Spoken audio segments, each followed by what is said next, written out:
Hello students, आज हम discuss कर रहे हैं हमारा जो फर्स्ट वीडियो था मेरा डेटा क्लीनिंग का प्री प्रोसेसिंग के लिए, उसका जो नेक्स्ट पार्ट है अब हम वो डिस्कस करने वाले हैं, जिसमें आज हम डिस्कस करेंगे data integration and data transformation. तो बेसिकली डेटा क्लीनिंग हमारा जो है वो फर्स्ट स्टेप होता है। डेटा क्लीनिंग के बाद जो हम परफॉर्म करते हैं वो होता है हमारा डेटा इंटीग्रेशन, देन उसके बाद आता है डेटा ट्रांसफॉर्मेशन। तो डेटा इंटीग्रेशन में हम क्या करते हैं? डेटा इंटीग्रेशन भी जो है वो हमारी एक प्री प्रोसेसिंग टेक्निक है, जिसमें हम क्या करते हैं, डेटा को कलेक्ट करते हैं फ्रॉम वन और मोर सोर्सेज एंड मैपिंग इट, और उसको क्या करते हैं, मैप करते हैं फील्ड बाय फील्ड एक नए डेटा स्ट्रक्चर में।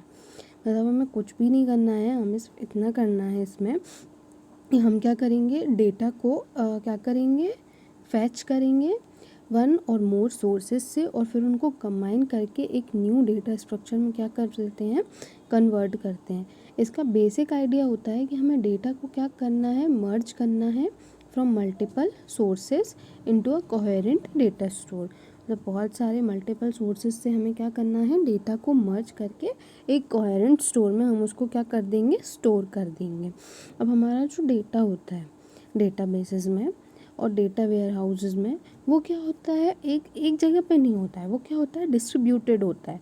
मतलब हर जगह पे अलग अलग टाइप का डेटाबेस या डेटा वेयर हाउस हम यूज़ कर रहे हैं, तो हमारा जो डेटा होता है वो क्या होता है, मे बी डिस्ट्रीब्यूटेड होता है हमारे डेटाबेस में और डेटा वेयर हाउस में। तो हमारी एक नेसेसिटी क्या है कि हमें क्या करना है, डेटा का एनहेंसमेंट करना है विथ इंटरनल डेटा। मतलब हम बहुत सारे डेटा को क्या करेंगे, कलेक्ट करेंगे, तो उससे हम क्या परफॉर्म कर सकते हैं, उससे हम एनहेंसमेंट परफॉर्म कर सकते हैं हमारे डेटा के लिए, जो कि क्या होता है, एक बहुत ही मतलब हमें एक्सटर्नल डेटा भी प्रोवाइड करता है और हमें लिंकिंग में भी प्रॉब्लम नहीं होती है। लेकिन इस डेटा इंटीग्रेशन का एक ड्रॉबैक भी होता है।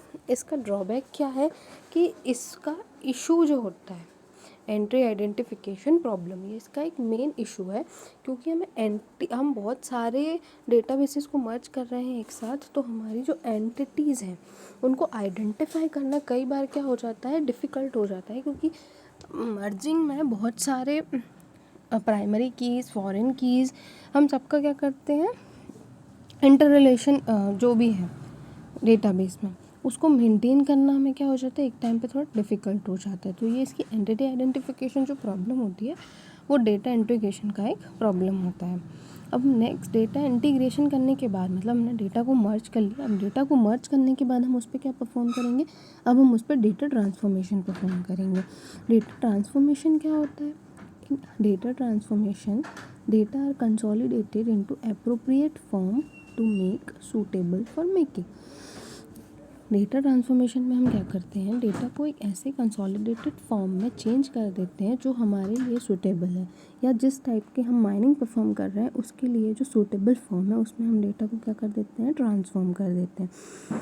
ट्रांसफॉर्मेशन हम किस तरीके से परफॉर्म करते हैं, ट्रांसफॉर्मेशन हम परफॉर्म करते हैं बाय समरी और एग्रीगेशन ऑपरेशंस। या तो हम डेटा के ऊपर समरी ऑपरेशन परफॉर्म करेंगे, या तो हम डेटा के ऊपर एग्रीगेशन ऑपरेशंस परफॉर्म करेंगे, और उससे हम क्या कर सकते हैं, हमारे डेटा को ट्रांसफॉर्मेशंस में चेंज कर सकते हैं। अब डेटा ट्रांसफॉर्मेशन करने के लिए हम कुछ फॉलोइंग चीज़ें जो हैं वो यूज़ करते हैं। जैसे फर्स्ट हमारा क्या है, डेटा स्मूथिंग। हमें डेटा को स्मूथ भी करना है, डेटा स्मूथिंग एक हमारा क्राइटेरिया है। नेक्स्ट है हमारा डेटा एग्रीगेशन। डेटा को एग्रीगेट करके भी हम क्या कर सकते हैं, ट्रांसफॉर्मेट कर सकते हैं। डेटा जनरलाइजेशन, डेटा को जनरलाइज करके मतलब और ज़्यादा सब क्लासेस में डिवाइड करके भी हम डेटा को ट्रांसफॉर्म कर सकते हैं। नॉर्मलाइजेशन, नॉर्मलाइजेशन का मतलब क्या होता है कि हमारी जो टेबल्स होती हैं, हम टेबल्स को और फर्दर डिवाइड करके उनसे रिडंडेंसी हटा के भी क्या कर सकते हैं, डेटा को ट्रांसफॉर्म कर सकते हैं। और नेक्स्ट है हमारा एट्रीब्यूट कंस्ट्रक्शन। नए एट्रीब्यूट्स को क्या कंस्ट्रक्ट करके भी हम क्या कर सकते हैं, हमारे डेटा को ट्रांसफॉर्म कर सकते हैं। बेसिकली ट्रांसफॉर्मेशन में हम सिर्फ क्या कर रहे हैं कि हमारा जो भी डेटा है उसको हम सूटेबल फॉर्म में कन्वर्ट कर रहे हैं, और उस सूटेबल फॉर्म में कन्वर्ट करने के लिए हम डेटा के ऊपर smoothing, aggregation, generalisation, normalisation and attribute constructions जो है ये चीज़ें अप्लाई कर सकते हैं उसको ट्रांसफॉर्म करने के लिए। अब हमारा नेक्स्ट और जो लास्ट एक हमारी टेक्निक बची है वो है हमारी डेटा रिडक्शन। तो डेटा रिडक्शन टेक्निक को पढ़ने के लिए आपको मेरा जो नेक्स्ट वीडियो है उसको फॉलो करना पड़ेगा। Thank you.